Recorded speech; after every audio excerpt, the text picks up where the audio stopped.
Jovan Buha! Buha! Yo, yo, I'm Jovan Buha, NBA reporter for Buha's Block, and welcome to another live post-game reaction show. Lakers beat the San Antonio Spurs 118-116 to improve to 7-2 overall, jump to number 2 in the West, surpassing the Spurs. Fifth straight win, best win of the season. I will touch on that in my overarching thoughts, but just an incredible win from the Lakers. And to do it shorthanded, no LeBron, of course, but no Austin Reaves, still no Gabe Vincent. And to do it against this team that entered this game 5-1, and yes, no De'Aaron Fox for them, no Dylan Harper, no Luke Cornett, which I think compromised some of the non-Wemby lineups for the Spurs. But to be down and really have the game seemingly swing against them in that third quarter, where San Antonio outscores them 37-28, takes control, is up by 12, or as many as 12 in that third, up by 8 going into the fourth. It felt like the game was slipping away from the Lakers, but as we've seen now countless times throughout this season, a level of resiliency, a level of problem solving, a level of togetherness from this group. And several guys made huge plays down the stretch. This was a true team win.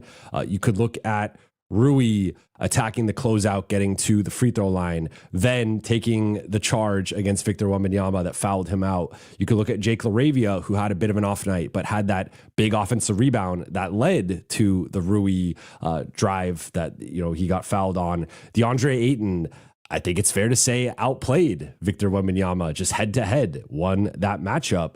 Marcus Smart was doing Marcus Smart things all over the floor and just being a nuisance and picking up charges and offensive fouls and just being Marcus Smart. Luka, 35, 9 and 13, nearly had another 30-point triple-double, 5 steals, matched his career high. Had a relative off night by his standards in terms of some of the passes he was making, and obviously the shot, just 9 for 27, but he was still the best player on the floor, and without all the attention that he drew and just the cumulative points and assists, like the Lakers do not win this game, especially with LeBron and Austin out. So from top to bottom, just an overall great win for the Lakers. But before we get more into it, you guys know the drill. For those watching on YouTube, please be sure to hit that subscribe button, turn on channel notifications, and like and comment on this video on the road to 50K subscribers by the end of 2025. And for those listening on Apple Podcasts, Spotify, or your podcast platform of choice, please be sure to follow, download, and leave a 5-star review. Shout out to the Late Night Gang. Shout out to the chat. Damin is in the chat. Your twin, Jovan. Yeah, my twin did not have the best game, but he did come up with a timely offensive rebound that in part sealed the game for the Lakers. If you guys can't tell from my voice right now, I'm still going through it a bit right now. I was not at the game tonight, and so I'm going to be going a little bit shorter. We'll be doing Lakers Collective tomorrow at 11 a.m. Pacific time with Trevor and Jason, and then we'll also be doing Spectrum, doing TV with them at 2:30 p.m. Pacific. So big day tomorrow and big night tonight. So let's get into it. Lakers beat the Spurs 118-116. As aforementioned, they are now 7-2, 5 straight wins. And they are now the number 2 seed in the West, only behind the 8-0 Oklahoma City Thunder. And I want to start with this. So for me, overarching thought is this is the best win of the season. And one of the things I said after this, fourth straight win for the Lakers, the Portland game in Portland, where they win without Luka, without LeBron, without Austin, was my overarching thought was like, this is just a really good team, and people have to recalibrate their expectations with the Lakers. And a lot of people had this group as a 6 seed, as a 7 seed, as an 8 seed. Some people had them outside of the play-in altogether. And I just thought that was ludicrous at the time, especially the play-in one. Like if you wanted to argue them 6 or 7, I didn't agree with that, but I could kind of understand it. But we now have the proof up to this point in the season, 7-2, missing LeBron the entire time, having now Austin miss a couple games. Luka's missed half the games. Gabe's missed the majority of the games. Marcus has missed a couple games. Like this, everyone of any note, with the exception of Jake LaRavia, has missed multiple games basically. And the fact that this group is 7-2 and has had the statement wins that they've had, but particularly this one, to me, like this was a different caliber of opponent. The Spurs started 4-0, actually started 5-0. Then they recently lost to Phoenix. Wemby had a rough game against Phoenix, scored just 9 points. Then they now lost to the Lakers, but like this had been the hottest team in the NBA outside of OKC. They were basically a top 2 seed to start the season up to this point. And I do think this is a different caliber of team compared to a Miami, compared to a Memphis, compared to a Portland, compared even to Minnesota and what we've seen from them. They just got blown out in New York tonight with Ant back. So like the Spurs were at, like, because one of the things I put out the social clip today about me talking about the Lakers and how I think people have to rethink where they have them in the West. And I even got it from some Laker fans of like, who have they played? They haven't beaten anybody that good. They don't really have any statement wins. Well, like this was a statement win. I don't really know how else to frame it, right? Like one of the hottest teams in the league with a player who had been playing at an MVP level, and they shut him down. Like I think not only was this the best win of the season, this was the best defensive performance of the season. And it's not quite reflected in the 116. And part of that's just in 2025, teams are scoring a little bit more. And, this was a slugfest. This was a free throw fest. And part of that led to the Spurs getting to 116. But for Victor Wembanyama to have 19 points on just 5 for 14 shooting, was 9 for 11 at the free throw line. But for them to limit him to so few opportunities in the half court, like the Lakers have not been a good defensive team up to this point in the season. If you want to criticize something, it has been that they have been below average defensively up to this point in the season, depending on the metric you're looking at. 18th in defense, 20th in defense. They've not been a good defense. They have largely won because they are a great offense and they have often the best player on the floor, be it Luka Doncic or Austin Reaves. And that has been enough to carry them in some of these like close games that they've had. But this was a game against the best defensive player in the world, up to this point in the season, a top 5 player in the world, an MVP candidate, and they shut him down. They did a brilliant job switching onto him, swarming him, forcing him into tough reads. They were physical with him. And even like guys you wouldn't expect, like I don't think Dalton had a good game, but I liked his possessions against Wemby. And you saw them, like anyone who got switched on to Wemby was being physical with him. And sometimes that was picking up a foul, but a lot of times it was just this player's like 8 to 12 inches smaller than Wemby, and they're just in his back and they're fronting him or just being physical with him. And I just thought the attention to detail from this group, the buying into the game plan and executing it at such a high level, like this was, I think like by far, not like their best win of the season and the best defensive performance of the season. I don't think there's another game that's close for me. Just quickly looking at the schedule, I'm trying to see if there's another one that comes to mind. Stretches of the Minnesota game are certainly up there. Obviously, there's been other performances where they've allowed fewer points, but I just think, especially comparing it to like Memphis or Portland, to me, San Antonio is on a different level.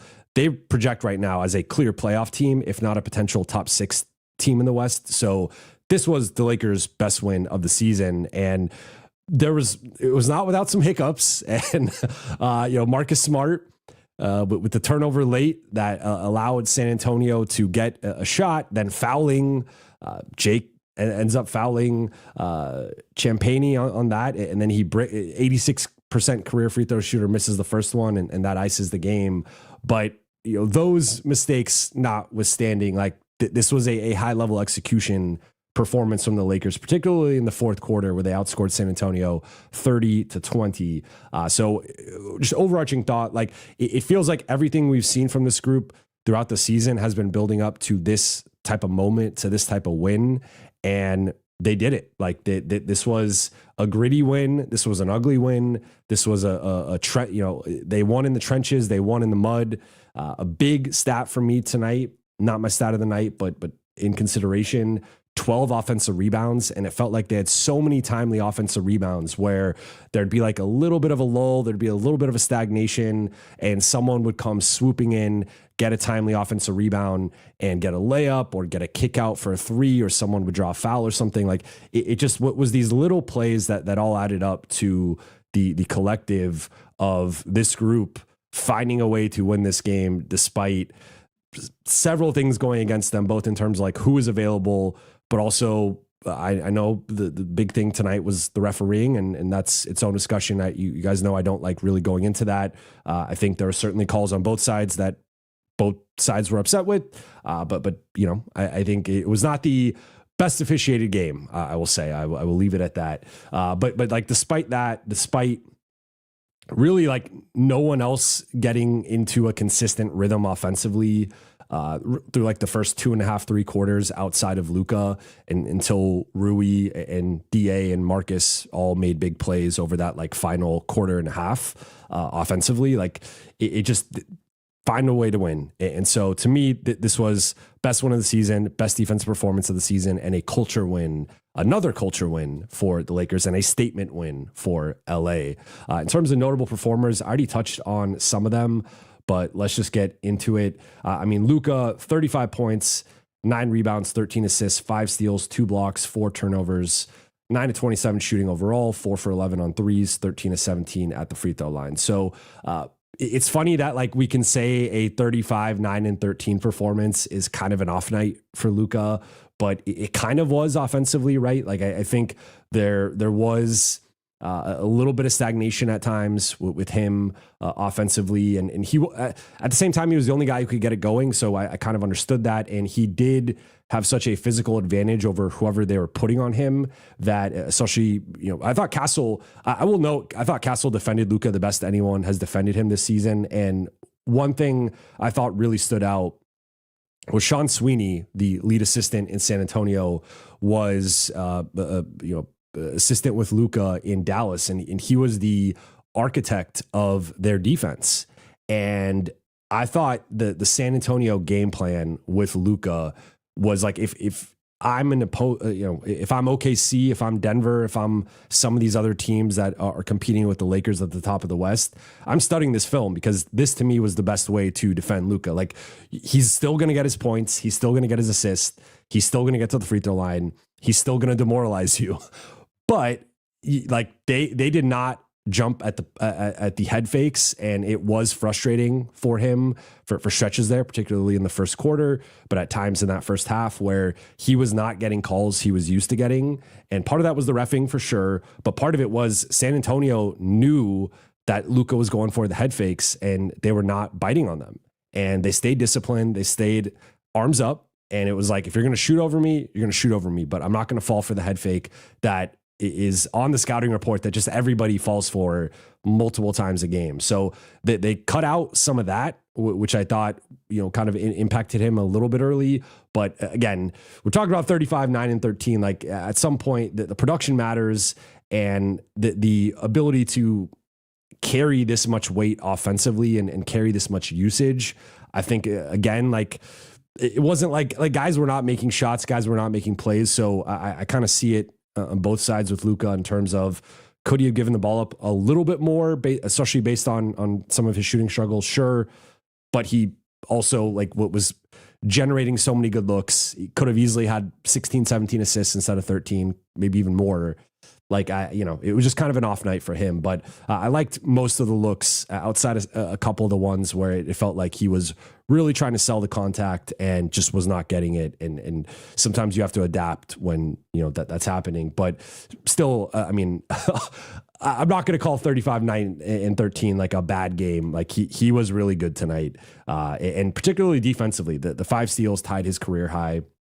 2 blocks, so like 7 stocks for Luka. I thought he was really active as a help defender, really did a good job whenever Castle or Wemby were making those reads across the paint, Luka was often there with deflections or so like even with the off shooting night, like he still got to the free throw line, got freebies, still created for his teammates, and still made plays defensively. So just an all around incredible game for Luka, and he's off to a ridiculous start to this season. Then DeAndre Ayton, 22 points, 10 rebounds, 4 offensive rebounds, 2 blocks, had that really big block.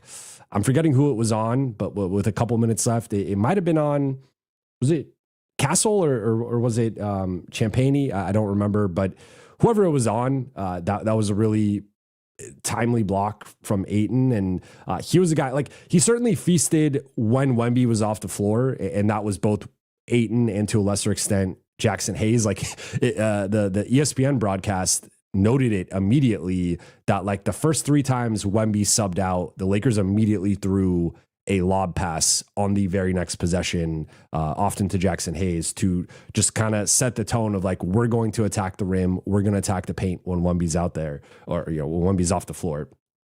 But Ayton, like, I thought he held his own in that matchup. They obviously weren't always matched up. Ayton was sometimes matched up on Sohan. He was sometimes matched up on Barnes. Did give up some corner threes, but he was more so like that free safety roamer, and then was also sometimes matched up with Wemby. But just a really sturdy performance from Ayton. And these are the types of matchups where, based on some of the stuff that has been said about him or criticized with him over the last couple of years, like you kind of wonder, how is he going to perform in these types of moments? Like, this felt like a playoff game, and he was awesome. He held up, and I thought, again, he made several big plays offensively with his finishing and the pick and roll, drawing fouls, offensive rebounds, being big in the paint defensively, blocking shots, contesting shots. He did everything that the Lakers needed. Then Marcus Smart, I'm going to touch on him a little bit more in a second, but the 17 points, 5 rebounds, couple offensive, 5 assists, 1 steal, 1 block, some questionable shots. I could do. I've talked about this before with Marcus. I could do without the pull up threes in transition with like a 3-on-1, and he just jacks a 3 and often misses it. That notwithstanding, like he was huge tonight. I think he was arguably the Lakers' second best player or second most impactful player, all things considered.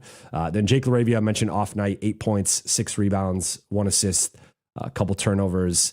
Had the big offensive rebound though, which led to Rui getting a couple of free throws, and then also had the foul late. But like LaRavia, I still think defensively, what was switching and holding up well.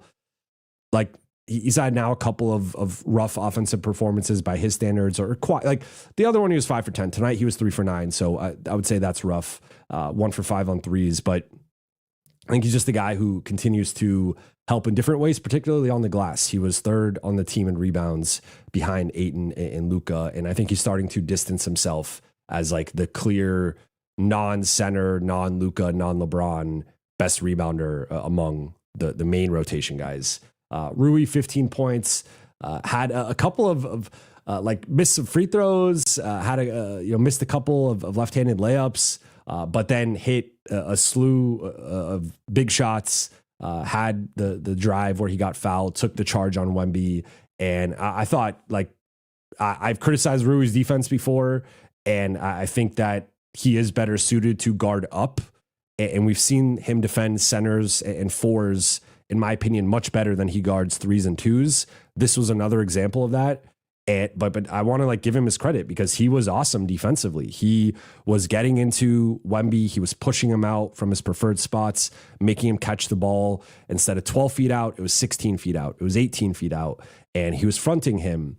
And I just, like, he was being physical, and like this was, didn't contribute much in other ways in terms of like 2 rebounds, 0 assists, 1 steal, 0 blocks. But Rui made big plays offensively. He made the biggest play of the game defensively, fouling Wemby out. I think that single-handedly swung the game with about like a minute and a half left. And like Rui looked like he belonged as well. And that was one of my big takeaway with like the starters in general, was everybody looked like they belonged in various capacities. Then off the bench, Vando, I thought had some impactful minutes against Wemby. And again, Lakers going a little bit smaller against him, but being physical, kind of reminded me a little bit of his performance against Jokic, where he picked up a lot of fouls, Jokic last season, where he picked up a lot of fouls, but he was being physical, he was being aggressive. Hit his first 3 of the season, missed his first, hit his second. He is now 1 for 8 on threes this season. So 12.5% is not going to cut it for Vando, but he hit one. It was a big one. It was to beat the shot clock. Dalton hit a 3 as well, but just 1 for 3 on threes, 1 for 4 overall, continues to struggle offensively. I liked his minutes or his possessions, switched on to Wemby. I did not like his possessions on guards. They were blowing by him and targeting him with different off-ball actions, and he continues to be kind of the to quote JJ, the duck out there. Like, that's the guy that you are targeting. So that is something that continues to be a thing. But I thought he was fine. I get, like, I don't know. Dalton is perplexing for me sometimes. Jackson, though, 9 points in 15 minutes. He came in and was really impactful, had a couple of offensive rebounds, pick and roll chemistry with Luka, and getting to the free throw line and just being a nuisance in there and really bothering them, especially in the non-Wemby minutes. Then Nick Smith, that was a +9 in 7 minutes. We saw a first half shift from him. First half, he had a nice, actually he and Bronny both had a couple of nice drives in mid-range finishes. Bronny only played 5 minutes, and he had that bank shot across the paint where kind of saw Wemby and backed up and then hit a little bank in the middle of the paint. Also, what was on the receiving end of a couple of Wemby elbows and finishes in the paint. But that's about it for notable performers. In terms of stat of the night, I think 2 things stand out to me. 1, 3 Spurs players fouled out, including, of course, Wemby, but it wasn't just him. Harrison Barnes, I thought that was a big loss for them with the way that he shot the ball in this game. And Jeremy Sohan, with his interior defense and switchability, defensive versatility, I thought that was a big loss for them late as well. So most of that was in like the last couple of minutes of the game. So it didn't make like the biggest impact. I think Wemby being out made a huge impact, obviously, but that to me was like the fact that they fouled out 3 front court Spurs players. It just showed how difficult LA is to guard and how good they are at drawing contact in especially in the paint. And then also Spurs were -2 in Wemby's minutes tonight. He played 33 minutes. So LA won both the Wemby minutes and the I guess they were technically they were neutral in the non-Wemby minutes, which is kind of weird. For the 15 minutes Wemby was off the floor, it was actually tied, but like they won the Wemby minutes, and that was the difference in this game. -2 is what with Wemby on the floor, and they won this game by 2. And then in terms of takeaway, number 1, I'm going to roll through these. I think this was the type of game that the Lakers signed Marcus Smart for, because like this dude, he had, again, a couple of offensive fouls, a couple of bad passes, a couple of questionable shots in transition. And you're never quite sure with him what type of decision he's going to make, more so on the offensive end than the defensive end. But he also drew a couple charges. He made guys, like, he in his own way was a guy that the Spurs offense had to account for, and both like not trying to target him. So like trying to find whoever he was guarding, it was trying to get the ball away from him, and then also accounting for him as a help defender. And I think like there's just so many little moments with Marcus that I just think like this group needs that fire. And yes, we could have been having a different conversation if the end goes a little bit different there with the turnover and the mental error that he made. But even that is like, he's always looking to get an advantage, right? Like there is some Chris Paul to Marcus Smart, in some ways being like a nuisance and annoyance if you're if he's on your team, you love watching him and rooting for him. If he's not on your team, you hate the guy and you think he's really annoying. But he's also like always looking for some sort of advantage of, can I take a charge here? He's holding guys off the ball. Then the second they get the ball, he's taking his arms off. And then that's when you'll see they'll sometimes extend or pick up an offensive foul against him. Like, he's playing mental games with everybody. Also picked up a technical foul in this game. But like, this was a playoff-like atmosphere. This was a playoff-like game at times in terms of how it was reffed or not reffed.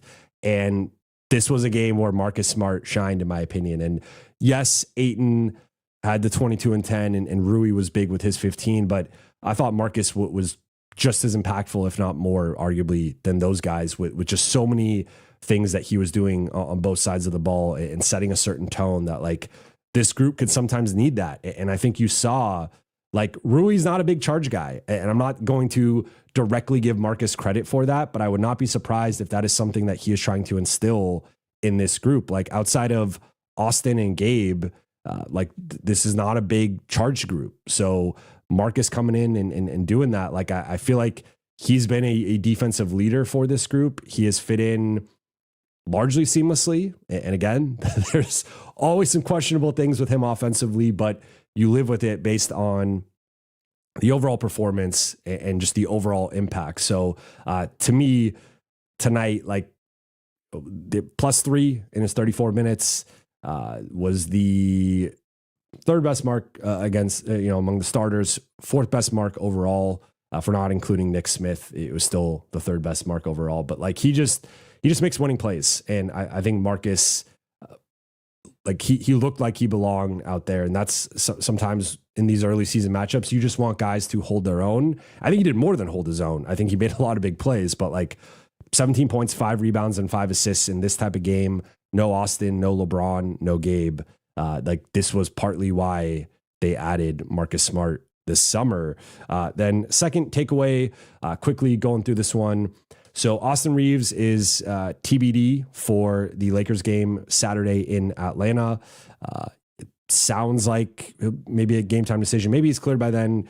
He did want to play today, I was told, but just the Lakers wanted to be cautious with the situation, and he went through, what was a participant in shoot around, then went through some post shoot around work with the player development and assistant coaching staff. And then afterward, they decided that he would sit this one out. So it sounds like there's a reasonable chance he plays on Saturday, but the Lakers are trying to be cautious and proactive with this injury, the right groin injury that he's dealing with.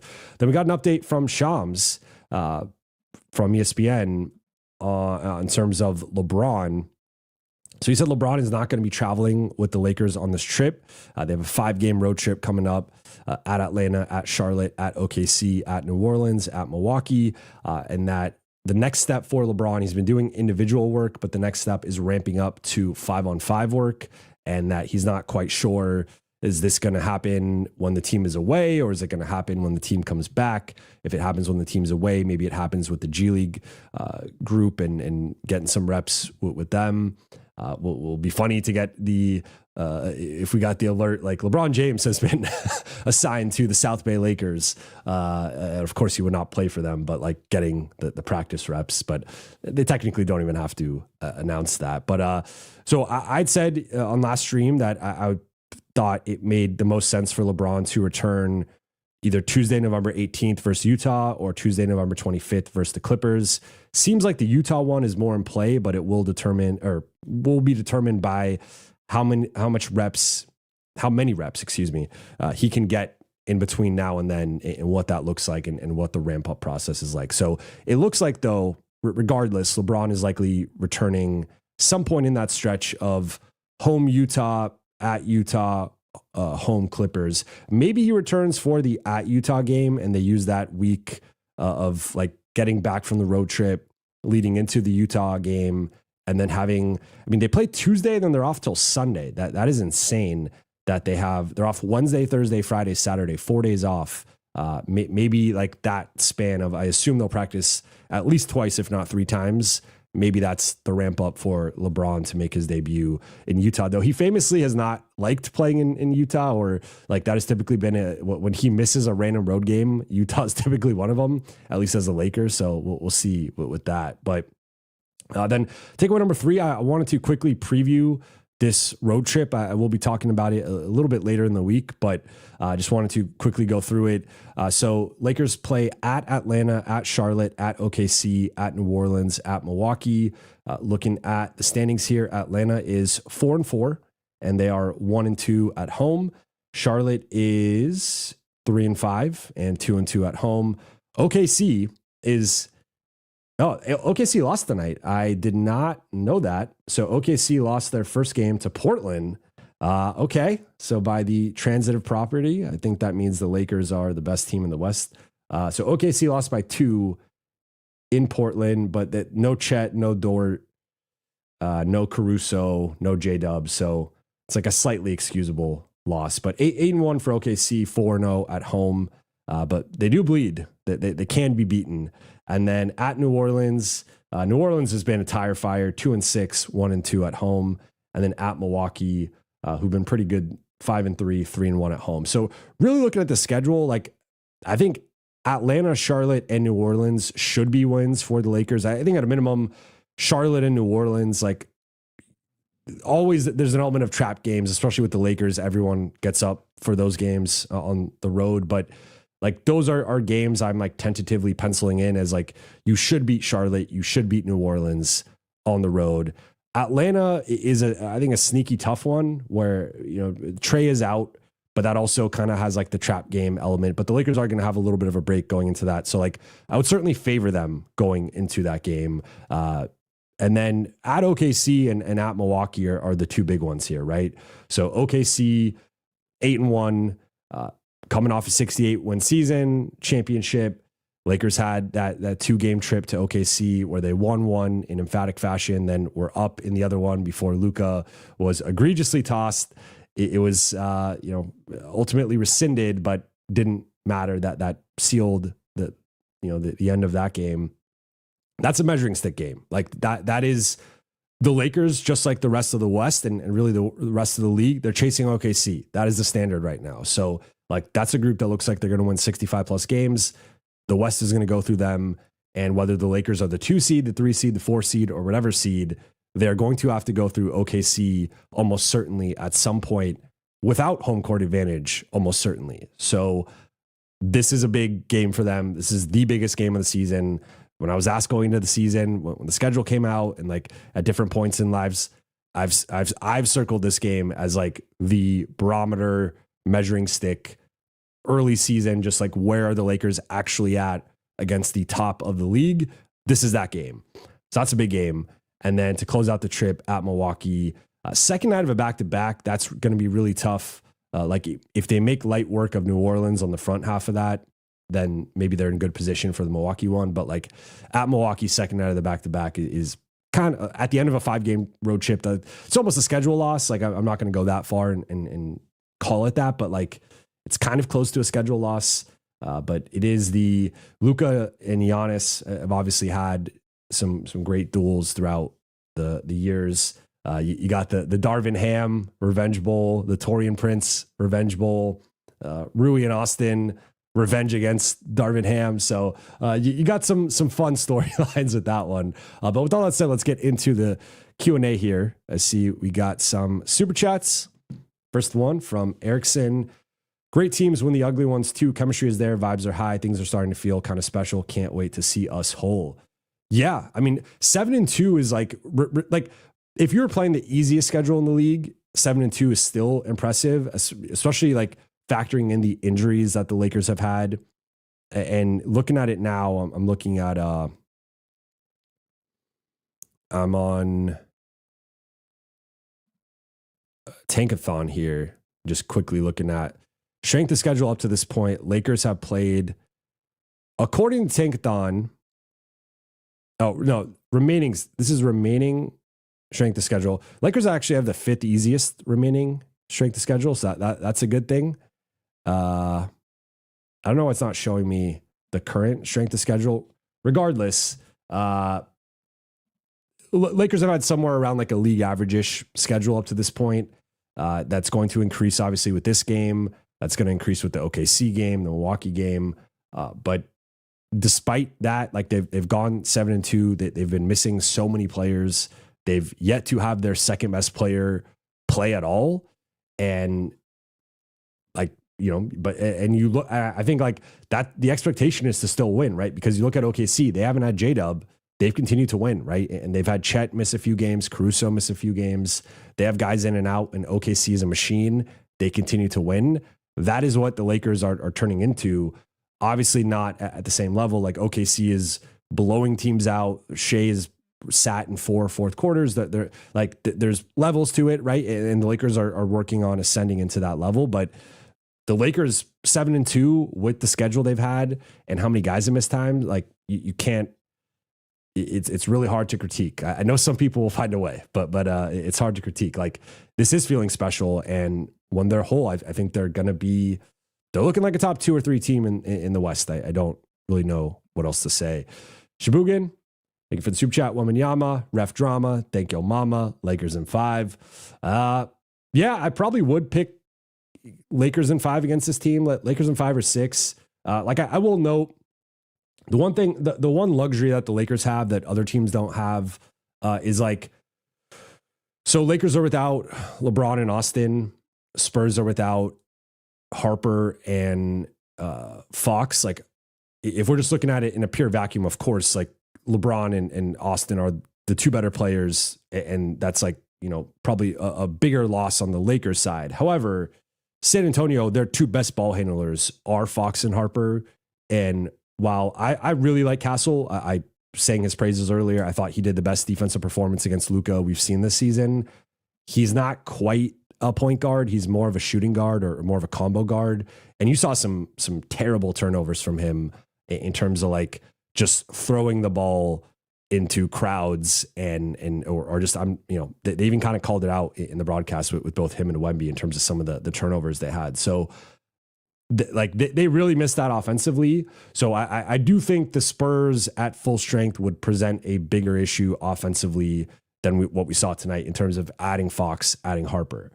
At the same time, I think the Lakers would take that trade, adding in LeBron and adding in Austin. So yeah, I think tentatively I'd probably say Lakers in 5 against this team. Kevin, thank you for the super chat. Assuming we trade for a 5th starter out of the somewhat realistic options, Grimes, Grant, Brooks, Wiggins, which do you prefer? Disregard the contract and future. Just look at talent and fit now. Well, I can't disregard the contract with Grant. It's a bad contract. He's making 30 plus for the next 3 years. So I have to cut Grant here. Among these 3,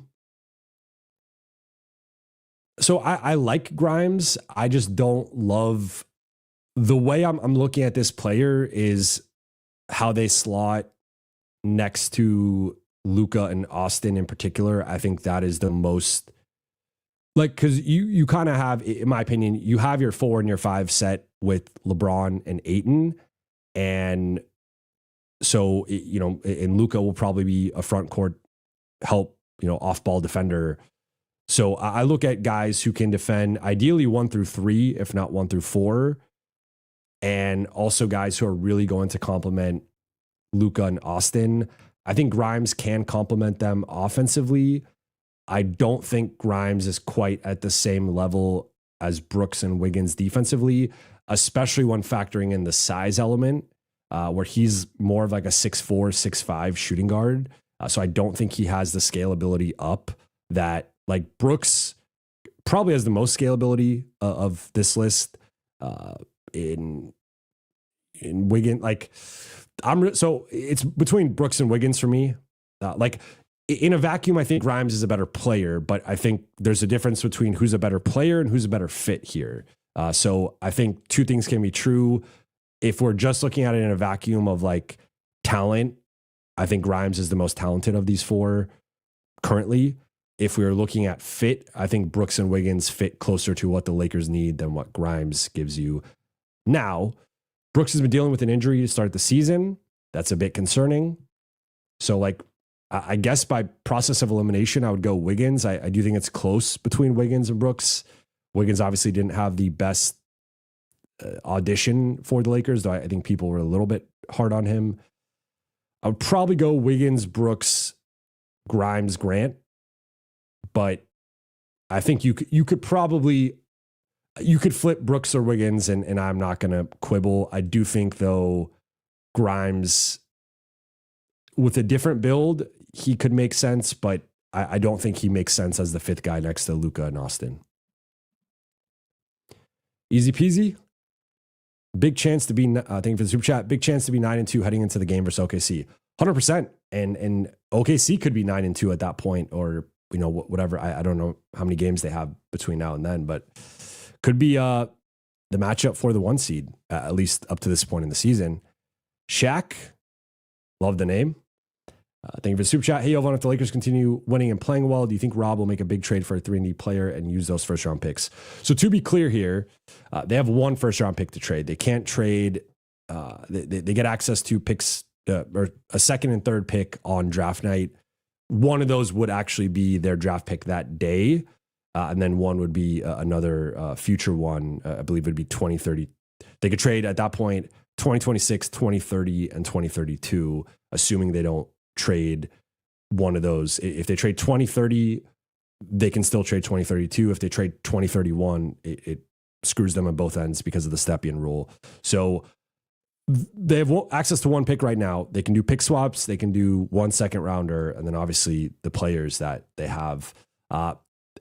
It's going to be interesting to see how they view this. I don't have great clarity right now in terms of how the team's potential success up to the trade deadline could influence it.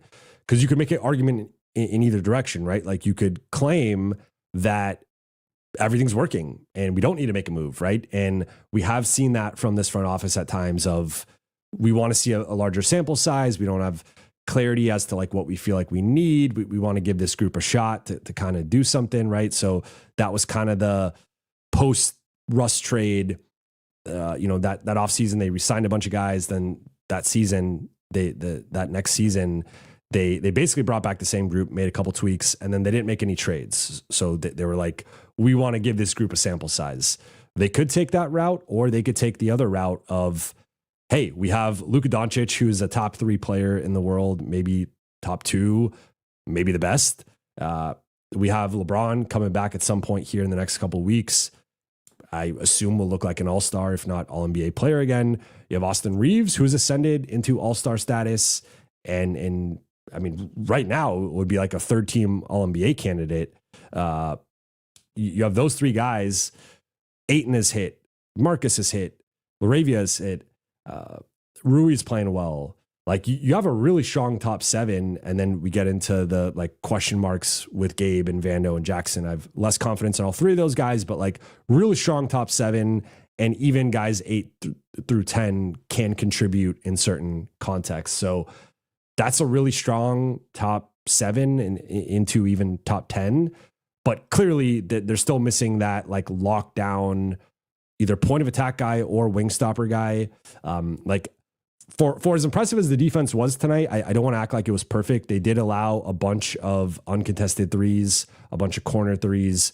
They were beaten off the dribble a bunch, and like they had a lot of breakdowns in terms of point of attack defense and screen navigating and stuff. So they're not like a lockdown defense. They still, to me, project as like a top 5 offense and like an average-ish defense and potentially even below average. So I still think that the clear need is like that high level starting 3-and-D guy. Now, will they agree with that or view that? Like that's been a blind spot for this group for years. They have not really found even DFS was obviously at a different phase of his career. Marcus is at a different phase of his career where he's still impactful, but he's not defensive player of the year, Marcus Smart, right? Like he's not that type of defender anymore. Jake, I think, has been solid, but I think he's better as a help guy than an on-ball guy. So, and then Vando just has been such a minus offensively that it's just hard to play him. And we've seen, tonight there's a bit of an exception because of Wemby, but he still only played 17 minutes tonight. So, like, I just don't. as long as they're reasonably healthy, I continue to say I don't see Vando being more than like a 15-minute a night guy. So I don't know which way they're going to go. And the Lakers are really good at keeping things close to the vest and not telegraphing. But I do think a big part of this will be how Luka views it, right? And they are in a partnership, and the Lakers pride themselves on being good partners with their superstars. And I would assume that, like, yes, they secured the extension, but it can't just be, that. Like, it can't be lip service. It can't be empty promises. You got to back it up. And I think the fact that right after the extension, it started to come out, Lakers are open to trading the pick, are open to taking on money. Like, I don't think that was a coincidence. And I think if Luka feels that the Lakers are really close and he pushes them, and I don't want to say that's the only factor, but I think that will be a big factor of, like, if he wants to put pressure on them to do something, I think they will have to think hard and fast about doing something. And now you can't, like, we'll see what the market looks like. We'll see what the prices are. That's always a big factor. And that's a factor that the Lakers love to reference in press conferences. But I think if they are putting the first on the table, and depending on the salary, I think they could find something. Now, whether they deem that worth a first, that remains to be seen. Kerwin, thank you for the super chat. I know it's still a long season, but it's looking like Jake is Dalton's replacement. I'm disappointed he's not capitalizing on the opportunity right now. Yeah, I mean, the one thing with this is, like, I don't even, I mean, like, yes, you're technically correct. I don't even think it's looking like it. I think it is. Like, Jake is clearly ahead of Dalton. I think Jake's in the fifth starter conversation. Dalton is, as currently constructed, the 11th man when this group is healthy. Like, we saw him be a DNP CD early in the beginning of the season, and then play 5 minutes in another game when the group was, like, reasonably healthy before Gabe went out. So I add in Austin, add in LeBron, add in Gabe. I think Dalton's probably a DNP CD tonight. So yeah, I mean, I think he's taken it. Now, the thing that I hesitated with was, like, I think they're so different that, like, I guess technically Jake is somewhat of Dalton's replacement, but I just think from a role perspective, like, Jake is more of a big wing or forward, and Dalton is more of, you could classify him as a big wing, I guess, but, like, he's more of a wing or a guard, in my opinion. So, like, he's more of a 2-3, and Laravia is more of a 3-4. So, like, they're slightly different positions. I actually think for Dalton, it's more of, he's in competition with, like, Gabe and Marcus, and those guys both have blown him out of the water in terms of performance up to this point as well. So, yeah, I mean, he's probably not going to be a rotation player once this group is fully healthy. Now, the thing that could play to his advantage is that this group might never be fully healthy, right? And already, like, they've had so many injuries that their health is not guaranteed. So that could be his way in. But even then, I don't think, to your point, he has done much with his opportunity. Even the big offensive perform, like, he has these flurries of, like, he makes a few shots, and then I will give him, the Minnesota game was the game, and then the second half of the Portland game, like, those 6 quarters, I will say, were, like, in my opinion, by far his best 6 quarters of the season. But outside of that, he's been a streaky, inconsistent shooter and scorer who gets targeted defensively relentlessly and makes, like, he had a really bad turnover today where it was just a simple ball reversal to Jake at the kind of near the half court line. He jumps up for some reason, like, does a jump pass where he's in the air. Now he has to make a decision, throws it to Jake, goes into the backcourt violation. It was just like, you saw JJ just lose his mind on that. And it's like, that's just something, especially if you're not making shots, you can't do that. If you're not making shots and you're not defending, although, again, I liked his defense on Wemby, but in general, like, a net negative defender, you can't have a turnover like that. And so, like, that's something he's got to work on. Kalen Jones, thank you for the super chat. The players deserve a lot of credit for this 7-2 start, but JJ's done a great job so far this year, especially these games. We are shorthanded. 100%. I think JJ has pushed a lot of the right buttons with the game plan, with the rotation. Like, now, the one, my one kind of thing right now, and I just mentioned this last game, like Luka can't play 42 minutes every single night, and there's been far too many minutes or far too many games where he's playing in that 38 to 41, 42 minute range. They really wanted this game. They do have a couple of days off. Luka just missed the second night of a back-to-back, so like I can get it for this game, but they've had too many nights where they're playing Austin and Luka, in my opinion, far too many minutes. And I know they really want to get these games, and they have been getting them in part because of that. But I think they got to find ways to slice like 4 to 5 minutes off of Luka and Austin each. And like, I don't think Luka should be playing more than 38 minutes in a regulation game. Probably same for Austin. And like, and ideally they're not playing that every single night either. Right. So I'm not going full Grizzlies coach who's playing everybody under 30 minutes. Like, I think guys should be in the mid 30s, but there is a difference between like 35 and 42. And the Lakers, like right now, okay, no LeBron, no Austin, no Gabe. I get it. They need the offense to stay afloat. This is probably an exception, but there's been a lot of exceptions to start the season. And I think they got to cool it with the Luka Austin workload.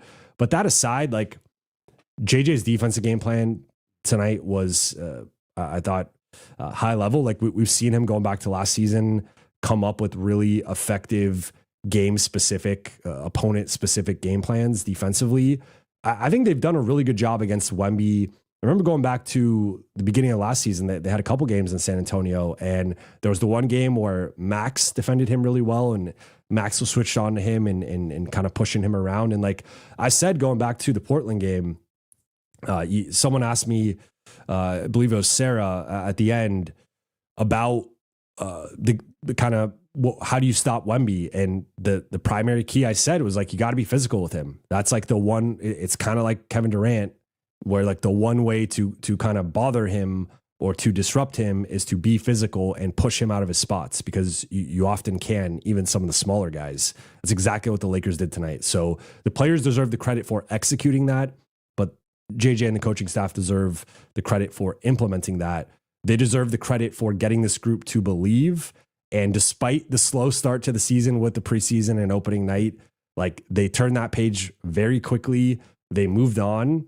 And from that point, they're 7-1. And the one loss was basically just like they could barely field an NBA roster, an NBA rotation. And that's mainly why they lost, not because of anything, because of like this group. Right. So, a lot of credit to JJ. And, I voted for him third in Coach of the Year last year. I think he's making a strong case for Coach of the Year again. So JJ, like I know some people were not happy with the preseason, but the process has worked out up to this point, and I think he's getting the results that like it's hard to imagine a better start to the season realistically up to this point. 7-2, like a lot has gone right.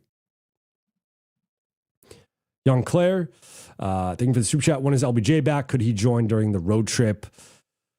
I mean, there's a chance he could join at the end of the trip, but it sounds like Shams reported that he's not going to be traveling on the trip. So again, things could change. And it sounds like the next step is him ramping up to 5-on-5. So I'm operating under the assumption he will not play on this road trip, and that the earliest game would be the 18th versus Utah. Jonathan Gutierrez, Jovan, on a scale of 1 to 10, how surprised are you by how this team is playing and finding ways to win with all the injuries? That's, I think, the biggest. So if you told me, if we went back 3 weeks ago and you told me the Lakers started the season 7-2, looking at their schedule, I would have been a little surprised, just with like Golden State, Minnesota twice, a couple of like the 2 Portland back-to-backs I knew were going to be sneaky tough. The San Antonio, like I would have been like, okay, so like they're basically hitting their ceiling of like what, like, of course, they could be 9-0, but like realistically that's pretty close to their ceiling of a 9-game stretch. 7-2 is pretty good.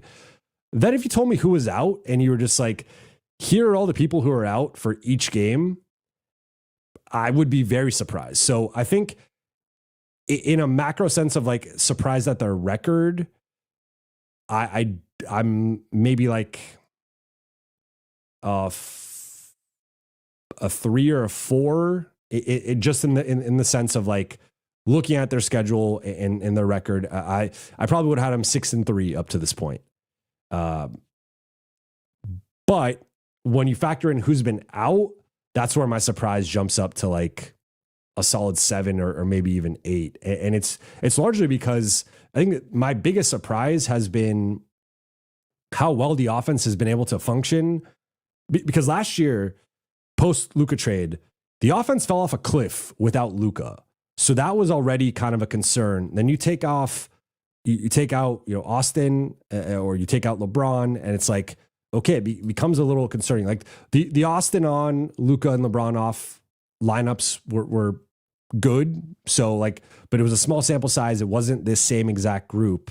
And so to have Luka miss the time that he missed and they go 2-1, to have Luka and Austin and LeBron miss and they win that Portland game, to just have LeBron miss this entire time. Like I thought before we found out LeBron was going to miss as much time as was announced right before opening night, like the assumption was LeBron was potentially going to play opening night, or maybe he misses a couple games, then he's back. So like all those factors I was factoring in, and I was like, okay, probably 6-3 or something around this point.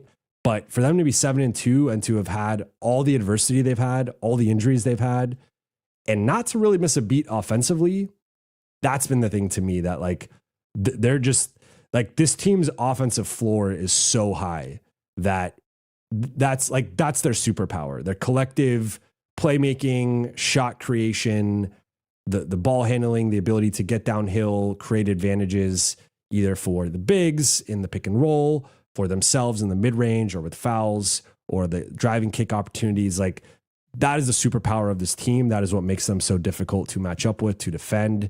And they've defended at a reasonable enough level that like they're eking out some of these games. Like I think one thing I would like to see moving forward is like a little bit easier wins for them and some more blowout wins, some more double-digit wins. But based on who's been available, it's hard to ask for that. It's hard to nitpick. So I would say probably like a solid 7 out of 10, especially maybe even 8, honestly. Like it's hard to not look at some like this game, the Portland game, the Minnesota game, could have easily lost any of them. And it would have been justifiable based on who was available. But that's what's been really impressive with this group. Ahmed Braun, the Marcus Smart experience, LOL, with a roller coaster emoji. Yes, that is the Marcus Smart experience. He it kind of, there's like a little bit of meta world peace in there, I would say, but yeah, very few players quite like him. Going to take a quick tea break here. All right, next one, Samir Dude, thank you for the super chat. What do you think is up with Luka's shooting efficiency? He is still dominating games, but his shot does not seem to be falling like usual. I kind of want to ask the Luka stands, because I know I'm sure we got a bunch in the chat right now. I don't know if slow starts are like a Luka thing. I will quickly look at his monthly splits going back like the last few seasons, but let's see, like last year he started slow from 3. See, the finals year he started. No, I mean he actually he progressively shot better. So it seems like November, for whatever reason, is kind of a slow Luka month in terms of his 3-point shooting. Yeah. Okay. I'm not. Went through a few seasons there, and looks like he progressively shoots better throughout the season. So maybe that's a factor. I mean, I will say, I think the minutes, the usage, and the defensive workload, because Luka's been putting in work on the defensive end with switching on to guys. Like he's been very active and impressive on that end. I feel like that might all be contributing to some of the shooting struggles. He's also dealing with the calf or the leg contusion. So that could be an issue as well. It has been like the biggest I guess, blemish in his game up to this point is just the 3-point shot has not really been falling. I mean, I guess you could extend it to his overall efficiency, but entering tonight, he was shooting 55%. So I think he could handle a 9 for 27 night and still be okay. So I think it's mainly the threes, and I think the threes have just been like a legs thing, and the legs haven't quite been there, probably due to a combination of injury, workload on both sides of the ball, and like minutes. I think those things come down, you'll start to see his shot fall. And in general, I don't suspect this will be a season-long trend. Matt H., I do not see a question, but I appreciate the super chat. Ahmed Braun, I love how this team doesn't let go of the rope this season compared to all the fake comebacks we had last season. The belief is definitely there. Yes, that has been something I've been noting during this winning streak. It's been a lot of, they don't let go of the rope even when they're even when they're down, right? And it's obviously like one thing to you don't want to let go of the rope when you're up. And so, sometimes you have like a 4-point lead, a 6-point lead, an 8-point lead. You get a little complacent, you get a little stagnant. You're like, okay, we're good. You let go of the rope. Now you're in trouble.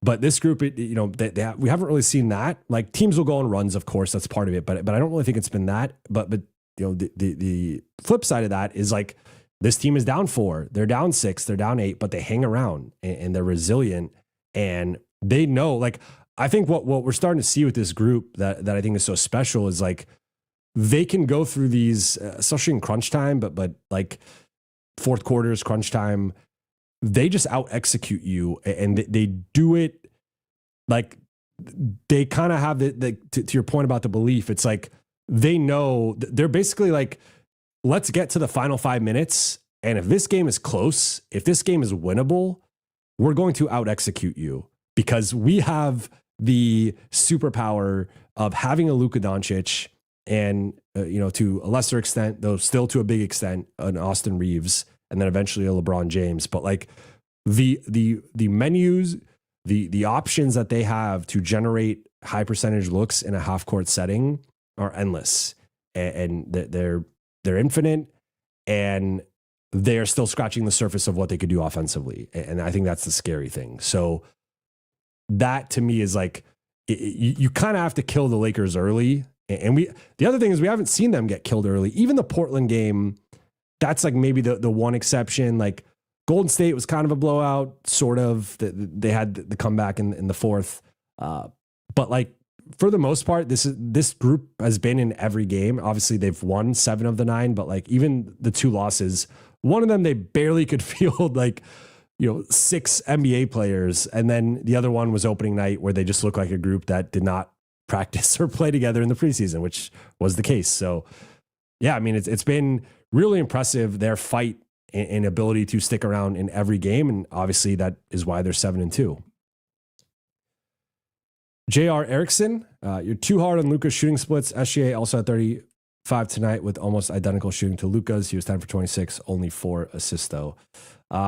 Okay. I mean, I still said he had a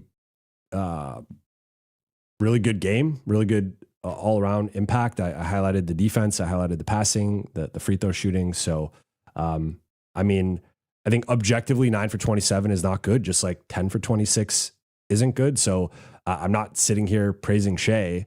But I get your point to an extent. Like, and I said earlier, it's fine for him to have an off night, because he's shooting 55% entering tonight's game. So by no means am I, criticizing.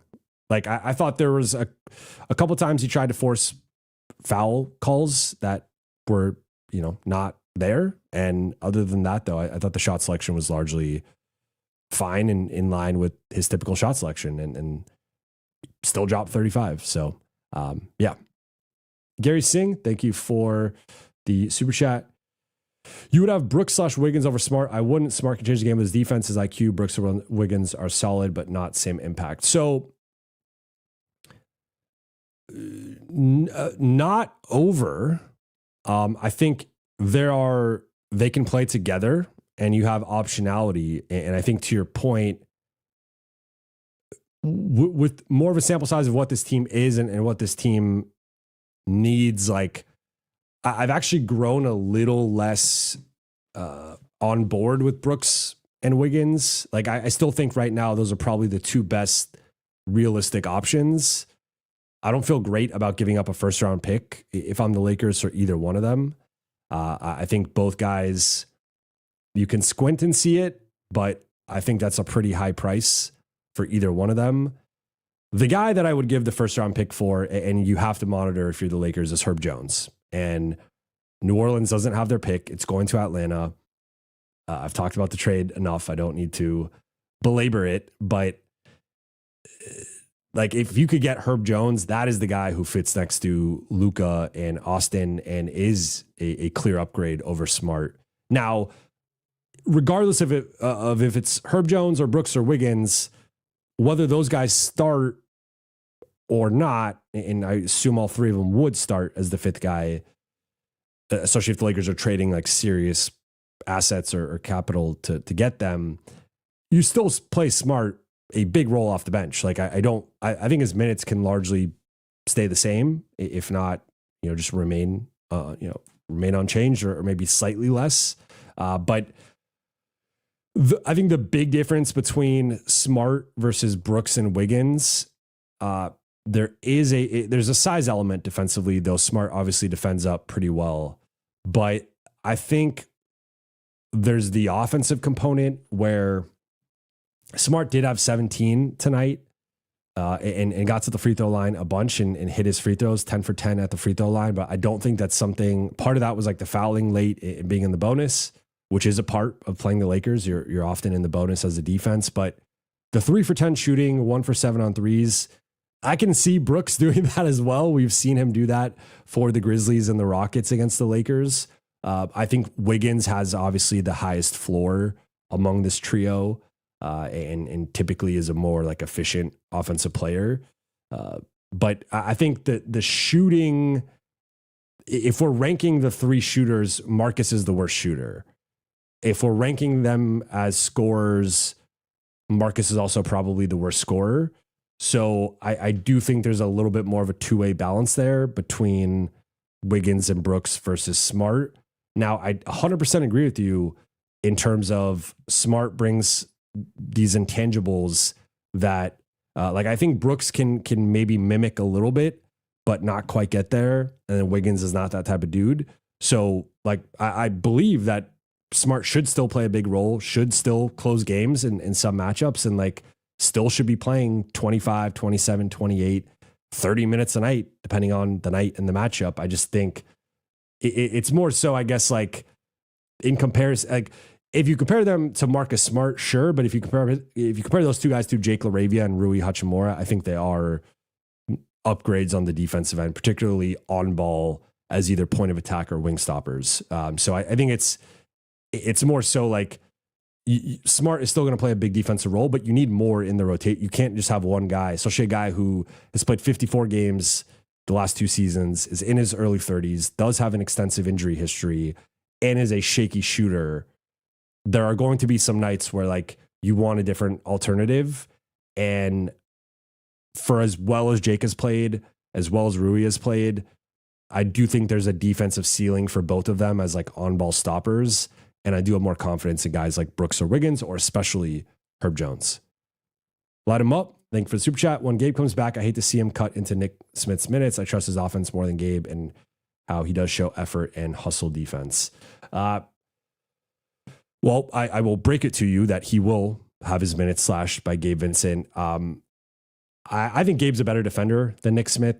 I also, Nick, my biggest gripe with Nick up to this point is he has these egregious turnovers that like lazy is such a negative word that I don't want to say lazy. And although I think they might have used that word on the broadcast, at least on the ESPN one, but like he will just loft these like side passes that are so easily telegraphed and just lacking force that they just get picked off. So like I did like the one bucket he had, and he was a team best +9 in his 7 minutes.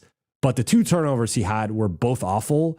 Like, he should not be inbounding the ball at this point. He has had several like really bad inbounds passes that get stolen. And then like sometimes in the backcourt, he'll just like throw a pass. He gets a little bit of pressure and he just will get rid of the ball and immediately just turn it over. And that is something that like you can clean up with film, but he's done it enough now going back to the preseason into the regular season that like, that seems to kind of be like one of the slight flaws in his game is like he sometimes can get sped up or like a little pressured and then he kind of hot potatoes it, but then it gets stolen. And like his reads have to be better in that regard. And he needs to withstand that pressure a little bit better in my opinion. But that's not why Gabe Vincent was the starter to start the season. He played well in the preseason. They probably he's going to be probably their top trade piece in terms of like a rotation guy. He's going to play, but Nick, I think the large thing with Nick is like, I think he's playing his way into a potential roster spot, which he can't be signed until January 18th. So that is something to monitor though. Especially if the Lakers flip Gabe, let's say they go get the Brooks or the Wiggins, they flip Gabe as part of that. Now you need an extra backcourt guy. You convert Nick Smith. So that could be how it plays out long term. What does it matter, bro? Thank you for the super chat. DK/Gabe for Sadiq Bey, New Orleans. Can't imagine DK is playing for any other reason than to salvage some semblance of trade value. Nick Smith Jr. is an actual scorer. I mean, Dalton has earned, I guess, the trust a little bit more, though, to your point, could be in part for trade value. That's an interesting one. You are aiming lower than the Trey Murphy, Herb. I mean, certainly more realistic, though. I know New Orleans likes Sadiq Bey. He led them in scoring tonight, 22. He's been playing well, 9 rebounds. I would still put him third among those guys of like, I'd much rather prefer Herb Jones or Trey Murphy. Herb, I think in particular, Trey's the best, but Herb is going to cost less. And I think he's also a better fit specifically next to Luka and Austin, but you could do worse than Sadiq. Like, I would rather have him than Dalton and Gabe for what it's worth. Kevin, thank you for the super chat. Watch the last 2 76ers game. Grimes is guarding 1 through 3 and even playing some 4, and he looks good at it. Also, Vucevic looks amazing on both ends. Locked up Joel. I watched that game as well. I think part of it is a Sixers thing more than a Grimes thing, if that makes sense. Like, they play a lot of 3-guard lineups, so in those lineups, he will guard the threes, but he is better equipped to guard threes compared to a Tyrese Maxey or a VJ Edgecombe. So I think it's kind of like, you know, not as extreme, but like back in the day when the Lakers would have the 3-guard lineups and it's like Lonnie or Austin or like Dennis or Pat Beverly is guarding a 3. It's more so because of the roster construction than that. I still think that Wiggins and Brooks are better at, you know, handling. Like, I would, if I'm constructing a, like if I'm slotting in Quentin Grimes, I'm slotting him more at the 2 and maybe a little bit at the 3. But in terms of like 1s and 4s, I think that's a little bit outside of his ideal wheelhouse. And I just think Wiggins and Brooks are better defenders, and they're also bigger. And they've also done it at a high level for teams that, like Brooks, multiple years with Memphis, and then last year with Houston. Wiggins, obviously, in the finals with the Warriors, but like multiple Warriors playoff runs. And then, you know, the Heat were completely slaughtered by Cleveland last year. But to your point, like you can probably stretch him to do it. I just don't. I think there are better options for it. Again, I think he's the best player of the 3. So, you know, I guess you could talk me. I know there's a lot of Grimes supporters, and I get it. I don't think he's the ideal person, in my opinion, for that spot. And Vooch did defend Joel well. I will note that Joel, for I guess due to health injuries, like doesn't like to post up anymore. So he's become more of a face up big and a jump shooting big, even more so than he had already been trending. So I think Vucevic's rim protection is still not good.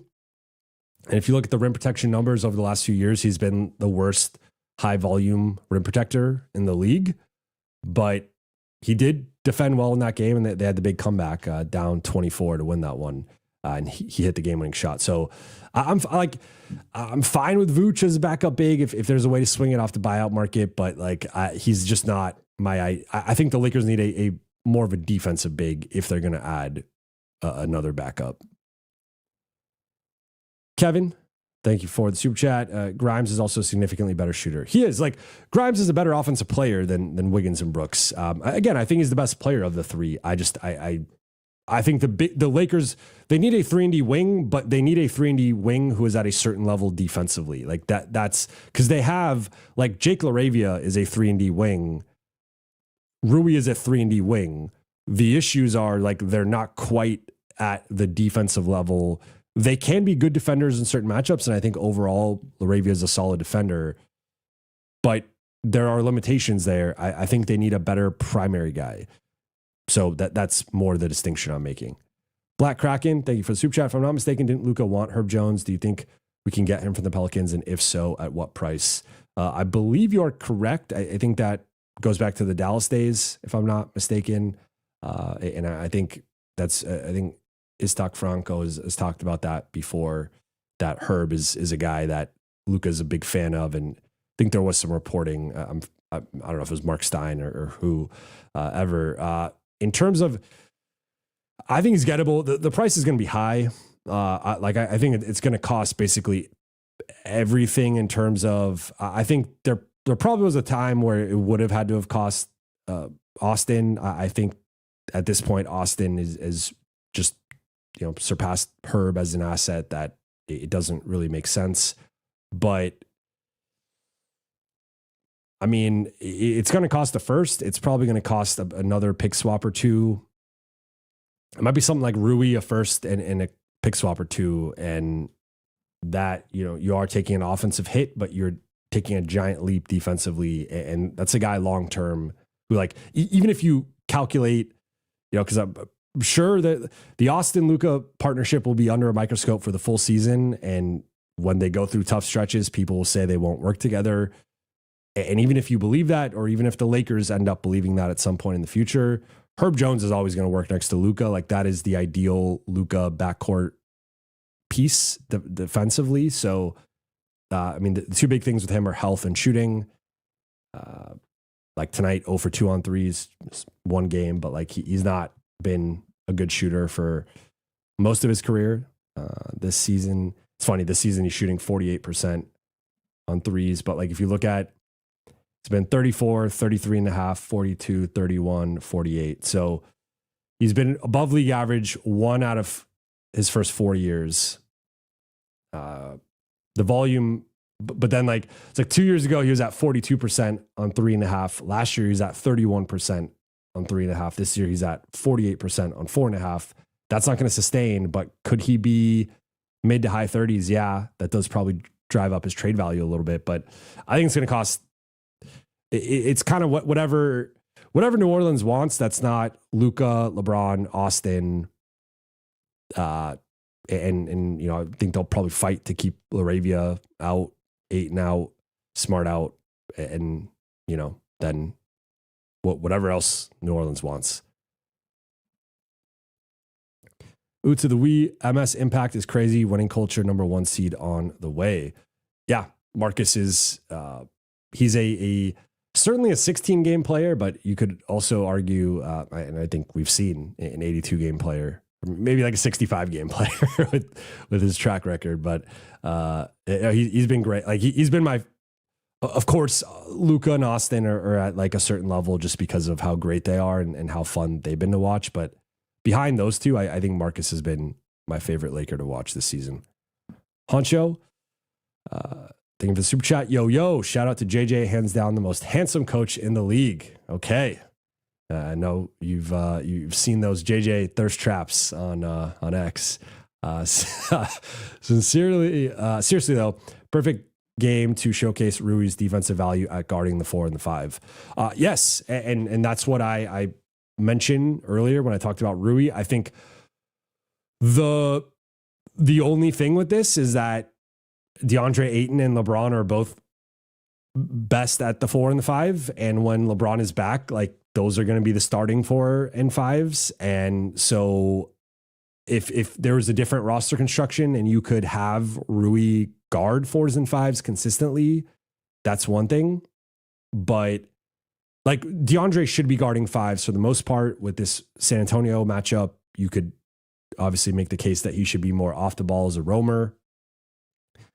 But I assume that in most cases, LeBron is going to be guarding 4s. Ayton will be guarding 5s, and that puts Rui on 3s. And I just think that's an over ask for his current, and not even his current, just like his defensive skill set. He's just like they're coming off screens or staying with guys on the ball. Like there can be some issues, especially with the quicker, shiftier, more athletic guys. So, but total, like the 4 and the 5 is his strength defensively, but the fact that it conflicts even with Luka to an extent, kind of being a 4 defensively, that's just the Rui limitation in terms of his ultimate role and him as a starter on this group. But definitely a huge game for Rui. And like I thought he guarded Wemby the best, which says something. Glenn, thank you for the super chat. 7-2 is great. These were the games we would lose in the past. This group is fighting to win every game. Feel like we gain momentum and next man out mentality. Yeah. And what this just made me think of is like, it was funny going back to the preseason, right? Because a lot of the discourse was people were upset with how, myself included, with the approach and feeling like they were not prioritizing the regular season. And even the Portland game, there was people upset about Luka and Austin sitting out and they're not taking this seriously enough. And you can still make that case, right? That they're playing with fire maybe a little bit and saying like, we're willing to risk losing some of these games to keep these guys healthy.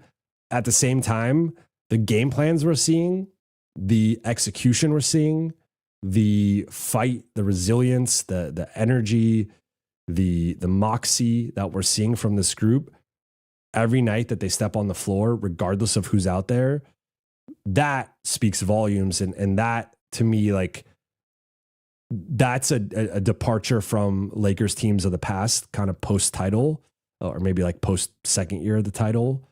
And like this, I mean, this is the best.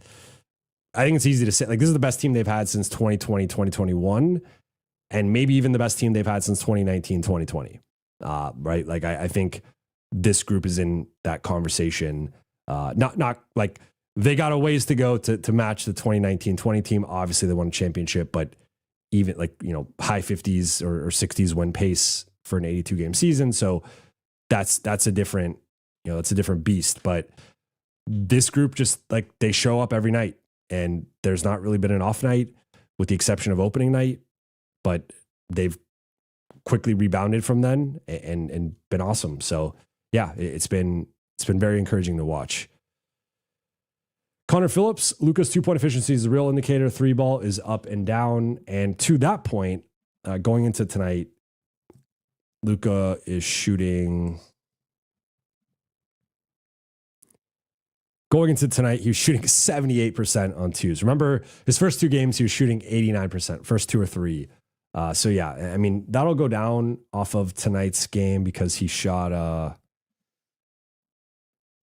he was 4 for 11 on 3s. So he was 5 for 16 on 2s, just a little bit off on 2s in a way that he's normally not. But yeah, Luka's fine. Luka's fine. But let's not overreact. Shibugan, how about we stop planning fantasy trades and just enjoy the win and being second in the West for a bit? Yeah, I mean, I'm answering the questions I'm asked, but totally, like, I think Lakers fans should enjoy this moment. This is the best start to a season since that title defense season. I believe they started 7-2 as well, if I'm not mistaken. Definitely started 6-2 because I was looking at when was the last time the Lakers had this good of a start. Let's see, 2010. That group started 6-2, then they lost. And then they went on a 5-game. So they started 11-3 overall through 14. So that's the standard to match, best start in like 5 years. But yeah, I mean, I think this was a again, win of the season, best defensive performance of the season. I think, in my opinion, best team they beaten this season. Like, it was just vibes are high, and vibes should be high. Gary Singh, thank you for the super chat. Hayes box out on the last possession was disappointing. Yeah. I mean, it's not a strong suit of his, obviously. Like, I think overall he has met, if not exceeded, expectations up to this point, but including tonight. But yeah, that was a bit not ideal. Bacano, Jovan, do you think the Luka usage in minutes is a bit too high? Yes, I made this point after the Portland game that I get them resting them occasionally and like why they do that, but I think that the bigger issue was like going into tonight, Luka was averaging 38 minutes per game, which is the most of his career, and he had a 41% usage percentage, or excuse me, 30 it was down to 39. It was 39% usage percentage, which is also the most of his career. And I think he's been on teams where you could argue, like, he's been in situations where you could justify that. I don't think this is a situation where he needs to play that many minutes or he needs to have that high of a usage. And we're talking about degrees here, right? Like, I think instead of 38, it could be 34 or 35. Maybe even 36 if you really need to push it, but like ideally in the 34, 35 range. With the usage, I think it could 35%, 36% if you really need. Like, we're talking very minimal decreases, but there is a reason why you like teams with players who are in the high 30s usage wise are typically not as successful. And now part of it is circumstance, right? Austin's missed time. LeBron's been out. Gabe and Marcus have been out. So they've needed players to assume usage. And if you're looking at like Luka assuming that usage versus Bronny James or Nick Smith or Dalton or whoever else off the bench, of course you're going to lean the Luka way. But I do think this, ideally starting on this road trip, they need to wean off the minutes a little bit and they need to wean off the usage a little bit. And that's just like to make it more sustainable for a full 82 game season. And I think it'll naturally happen. I don't even know if it's like a conscious thing they need to do, but it has felt like JJ is really trying to win every game, which I get and I respect. And that's how you should approach it. But I think there needs to be a limit with the minutes for Austin and Luka in particular. And Luka's only played 5 games. So like, you can probably exert him a little bit more, but especially factoring in the injury that he's already dealing with. Let's look at Luka's minutes here. 41 against Golden State, 35 against Minnesota, 39 against Memphis, 38 against Miami, and then 42 against San Antonio. Like, so that's 2 regular season games he's played 41 plus minutes in regulation. That's just too high. That's too high. I'm sorry. Like, and I know like you can go back how much AI used to play back in the day, even Shaq back in the day, Kobe, like, go through the list, but like there is a reason why guys have now. I'm not saying 28 minutes, 30 minutes, 32. I'm saying like a normal 35, 36 for him is the sweet spot. And really only one game so far was that Minnesota game. But like if you go through Luka's career, 32, 34, 34, 35, 36, 37 and a half, the 2023-24 season. So that's the closest to now. And they did make the finals. So that's the counterpoint. You want to make that counterpoint. 35 and then 38 this year. So he did 36 in Dallas, 35 with the Lakers last year. So I think to me, 35, 36 is the sweet spot. 34 if you can pull it off with like blowouts, but 35, 36 I think is in line. 38, and after tonight, it's probably going to be 39, adding in the 42. I just think that's a little bit too high. Hey, Jovan, as a Slavic brother, what do you think about Domas? Do you feel he's kind of overrated good player, but not quite Charmeleon Jokic? Do you think Şengün is more pow than the next Joker? With Domas, like, I guess, yeah,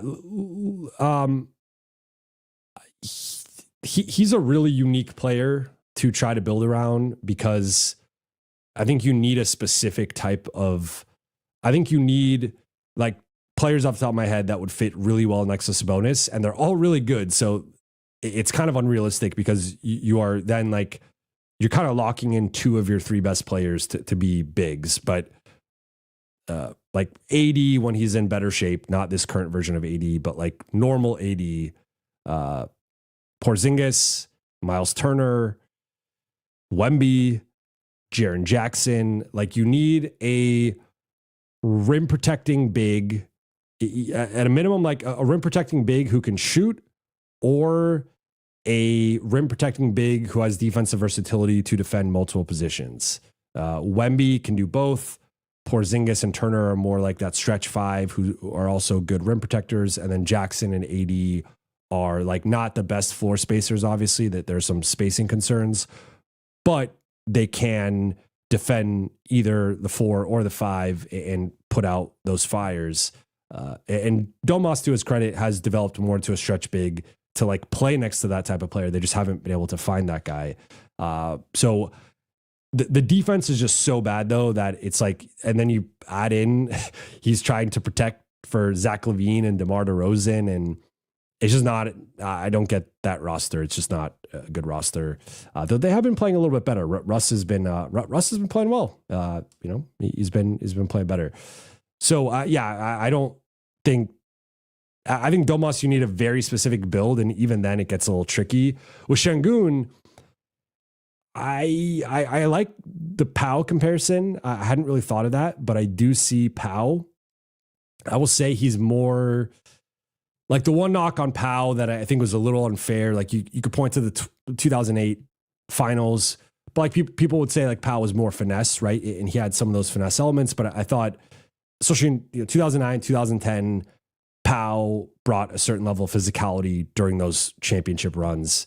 And you could argue like that game 7, 2010 was the most physical player out there. Like the rebounding on both sides of the ball, ripped jersey scratches, like blood, like Pau was in the trenches and he was winning those battles. So, but point being, I think in general, Şengün he's more Jokic than Pau. He is like maybe a little bit of a hybrid of both, but I do think he welcomes contact and is a bit stronger and more physical than Pau, just in terms of like player archetype. Like there's a lot of a Joker there. I'm not gonna like people like make that comparison, and I see it. He's an elite passer. He's not Jokic as a passer, and very few passers are. And I think, but the jumper has come a long way, and now he's shooting the 3 ball pretty well, as we saw in that OKC opening night game. So I could see it. I think he's obviously like, it's one thing to do it for, he's obviously been good for, or really good for what, 2-3 years now. And he's taken a step this year, but like you got to do it the full 82 games and the playoffs, and we'll see how that goes. But yeah, Şengün he's really, really good, and he should be an all-star. And for my money, I think he's a top 20 guy.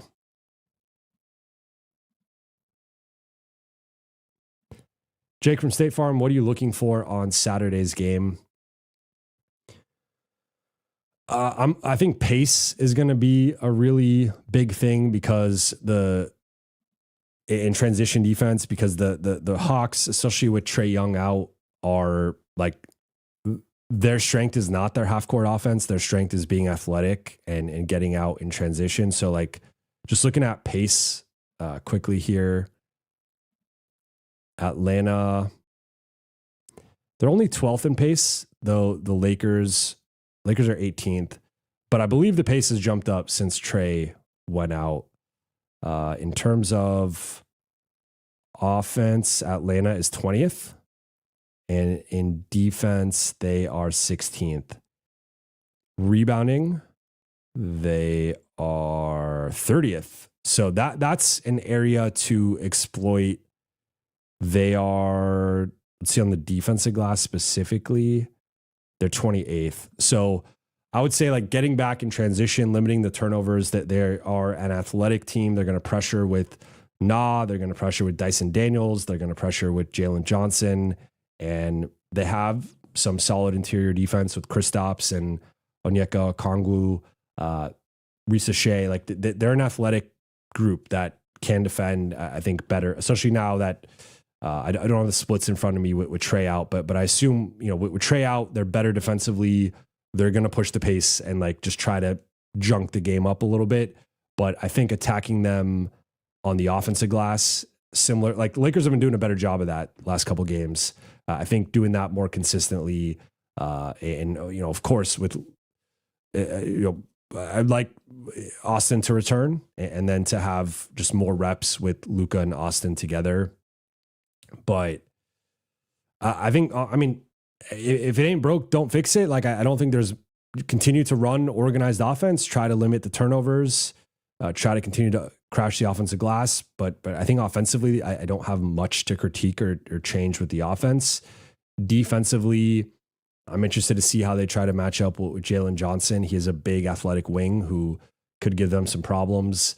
Porzingis is a pick and pop big. We have seen Ayton at times struggle a little bit with dropping and then, or even playing up to touch and then also getting out to shooting bigs. So like Porzingis will test that. He's not only a shooting big, but he's someone who can stretch it to 27, 28, 29 feet. Like he likes those deep threes.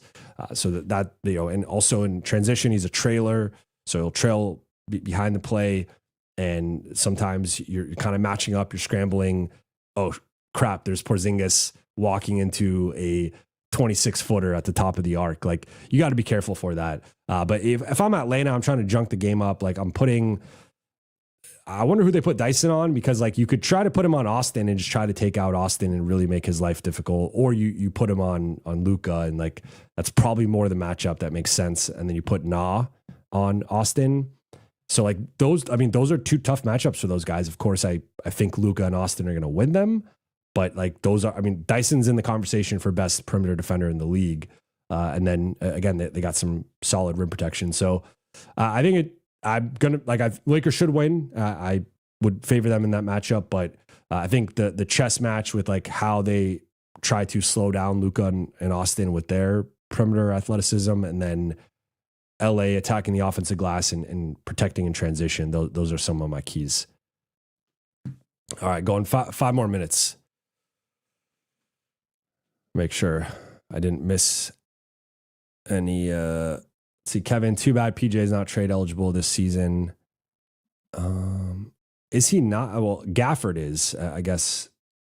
Yeah, because the extension. I forgot if PJ is. It depends on. I see people in the chat. 5 more minutes. I'm going 5 more minutes. I'm giving you guys the 5 minutes.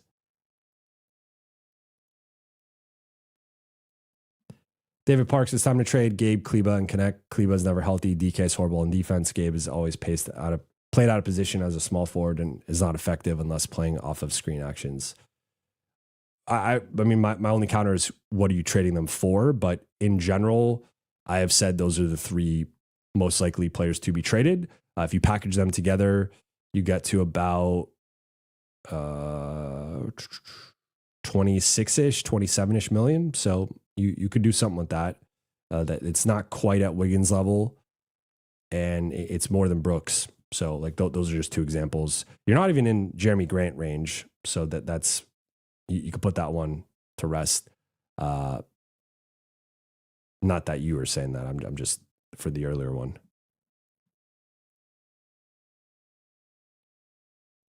Michael says we need a 10 more minutes emoji. If I was feeling better, I would go 30 more minutes, but I need to rest up. I'm going to take some tea again. Omar's Hall, how about Tari Eason, 3-and-D under the radar? I really like Tari Eason.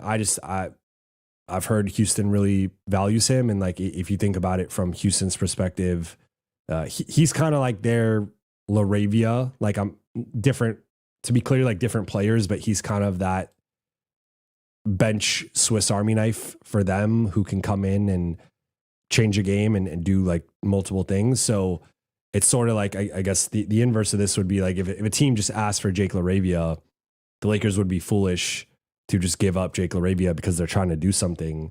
Houston's projecting like a top at minimum top 5, if not top 4 team in the West. So I think Houston, like they want to keep him.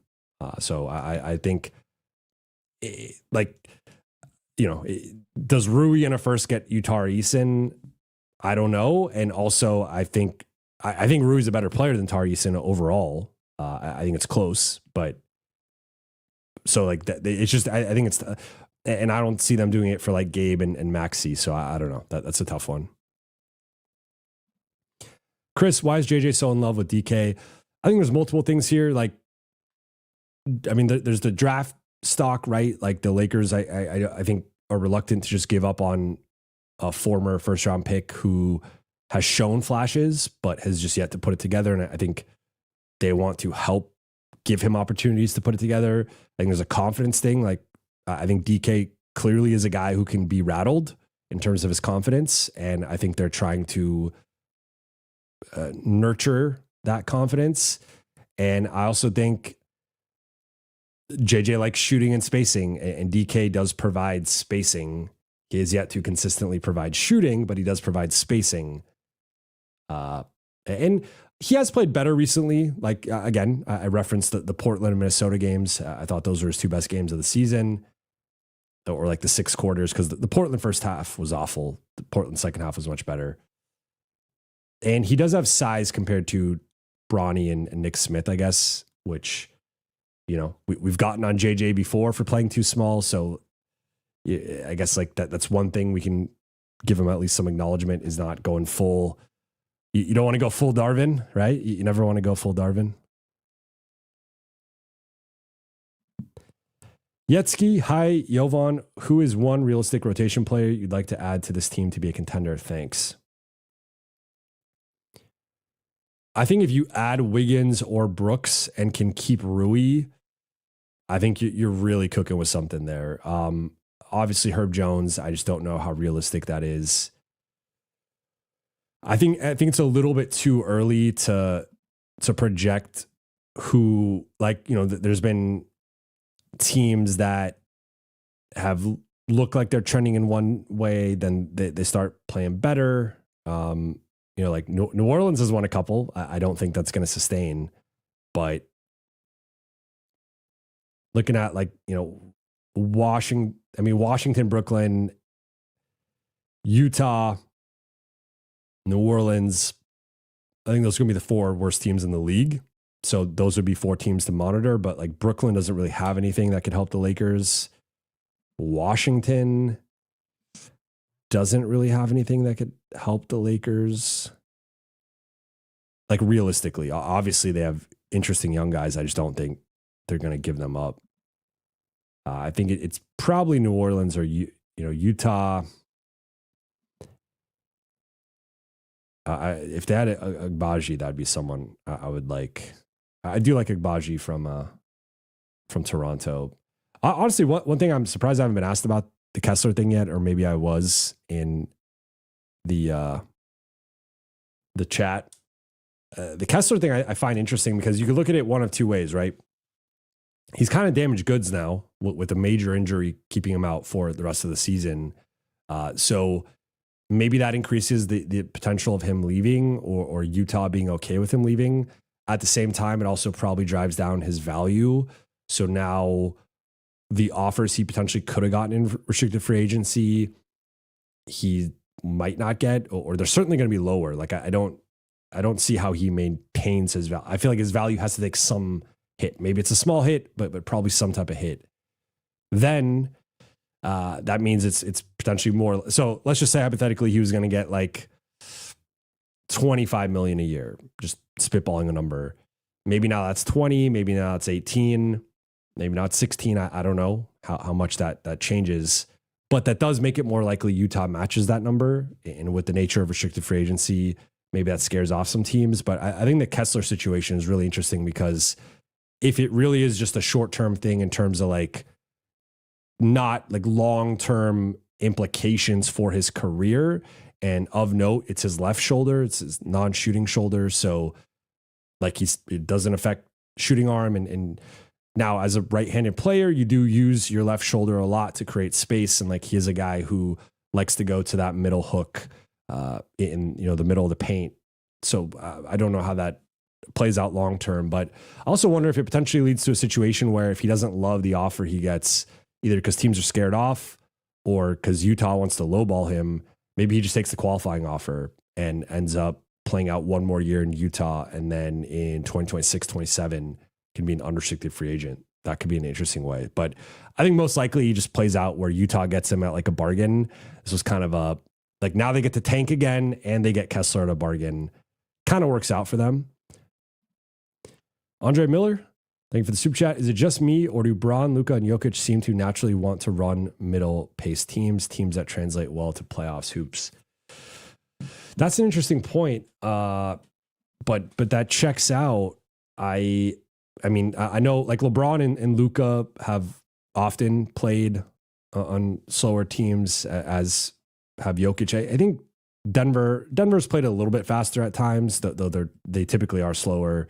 And then like the Miami teams were a little bit faster with LeBron. But yeah, I mean, I think that it is like, there's a reason why those guys are who they are, and they are the ultimate half court practitioners. They're also the ultimate full court practitioners, because all three of those guys are three of the best full court. I mean, they're three of the best passers of all time, but like specifically like the football pass, the full court pass. We've seen Luka and LeBron connect on that multiple times. It's usually LeBron on the receiving end, but LeBron is capable of doing that as the passer as well.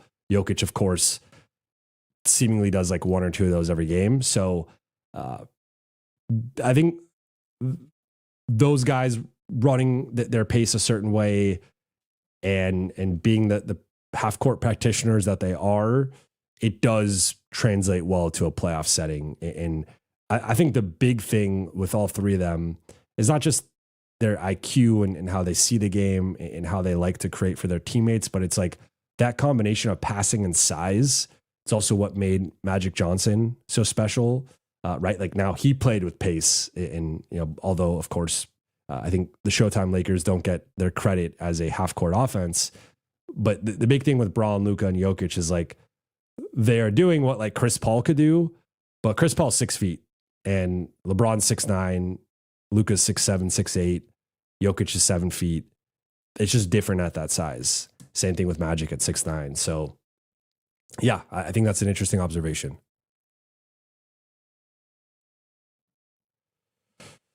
Jake from State Farm, think Morant will get traded. It's been such a weird situation. I mean, I just don't think he has a lot of trade value, to be completely honest. Like, I think it's like the one thing you learn in this league is people will put up with stuff when you're playing at a certain level. And I think that's partly why Memphis put up with it up to this point. But like, he's not, he's playing at a borderline top 40 level. You could say he's top 40. You could also say he's top 50. And that is such a fall from the player he was. It's like there was a point, like go back to 2022 or 2023, we're talking about him as the top 10 guy, or like top 12, top 15 at worst. To go from being that to where he's at now, it's like, it's just, you don't have the same, you don't have the same motion, right? Like you don't have the same pull with not only Memphis, but the league.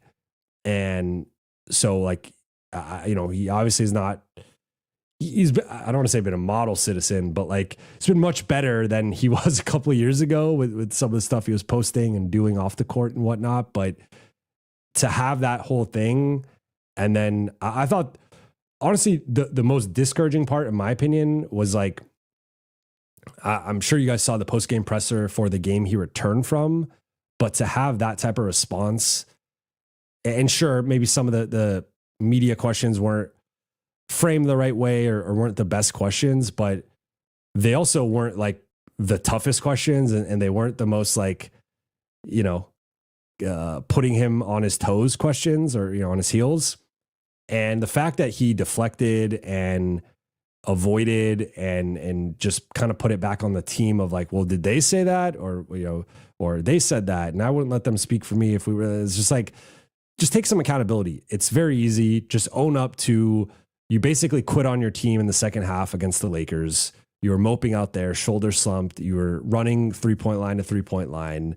You stopped running pick and rolls. You stopped attacking. And then you got into it with your coach. And then you got suspended. Like, own it. Just own it. So I think his play has been a red flag, but then you factor in like it's going to be a headache to trade for him and potentially deal with like all the stuff that comes with that. I just think it's a very small pool of teams that would consider that. Which brings me to the Sacramento Kings. And as Michael puts out Morant to the Kings, like that is the team I could see that they're desperate for a true star since losing De'Aaron Fox. And like Sabonis again is not quite at that level in my opinion. So, I mean, I would have rather just kept De'Aaron Fox than have to trade whatever it would take to get Ja. But yeah, I mean, the Kings are one of the teams. Someone, Dr. Degenerate says Morant to the Heat. I could see the Heat as well. Someone will probably trade for. So I would say probably 55-45 he gets traded right now like by the deadline. Now Chris Vernon, who's the most plugged in person in Memphis, he's adamant that they do not want to trade him, and he obviously works very closely with the Grizzlies. So I don't know how much of that is like the messaging that they want out there or whatnot, but I have no reason to not take what he's saying at face value. So if we take that at face value, it seems unlikely he's traded, but I feel like they're like one more incident away from it just being like untenable. And at some point, Memphis has to look in the mirror themselves with the organization and be like, do we believe this guy can lead us to a championship? I think the answer is no. I think at this point, he looks more like a number 2 or number 3 in a situation. And there's really no way to restructure the Memphis situation for him not to be number 1. So like, even if you bring in a number 1, it's still like Ja's team, Ja's city, whatever. So I think both sides need a fresh start. I think Memphis needs to rebuild and Ja needs to go somewhere where he's not the guy and like a little bit lower expectations. David Parks think JJ should stop having Vando position at the 3-point line. It allows defensive guys to help on drives to the basket and limit offensive rebounding. On offense, he should be moving and screening.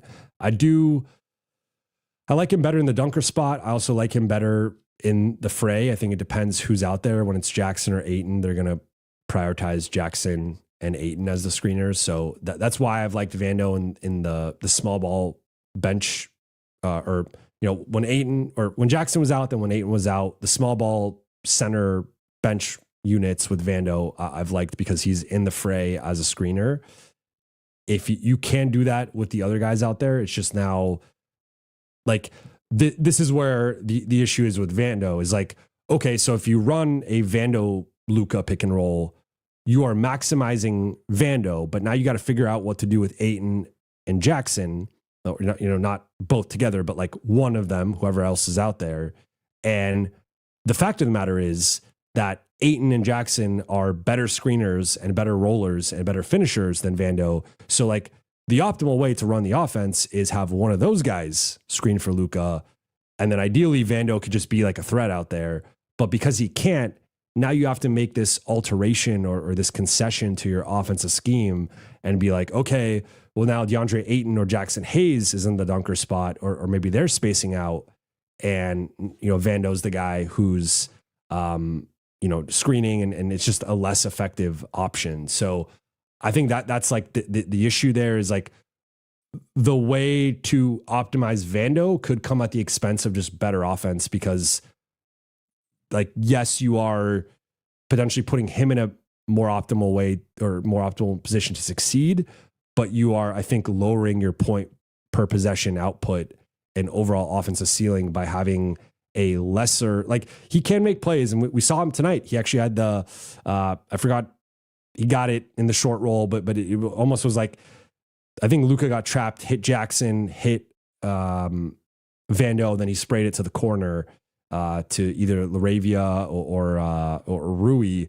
And like that bing, bing, like Vando can make that, but you still don't really want to run a bunch of pick and rolls with Vando as the screener. So second side stuff with him as a DHO guy. Like I like him actually more if you're going to space him more on like the wing, one pass away rather than the corner.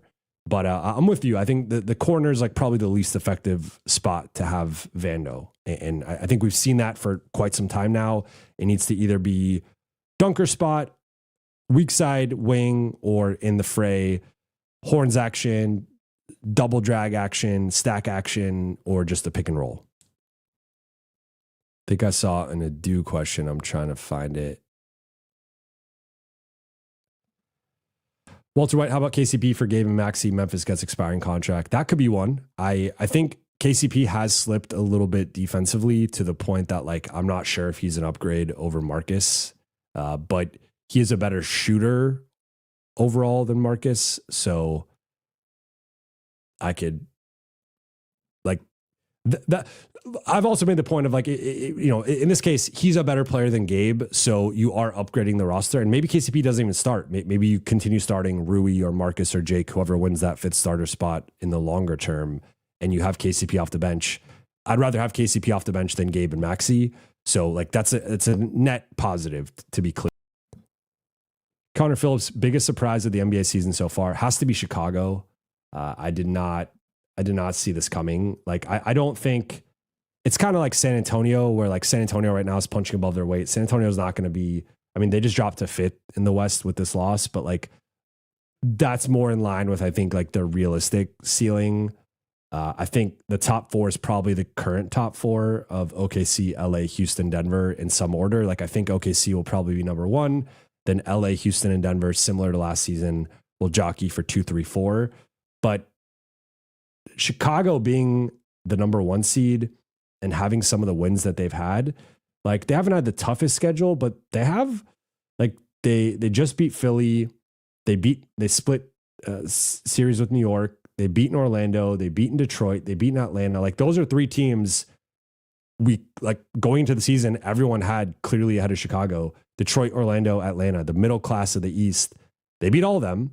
Now, granted, like Orlando and Atlanta have gotten off to weird starts and whatever, but their only loss is at New York, and otherwise they're 6-1. So like I think Chicago looking like a group that could be a 5 or 6 seed, and like a legit 5 or 6 seed, could even be a 4 seed maybe.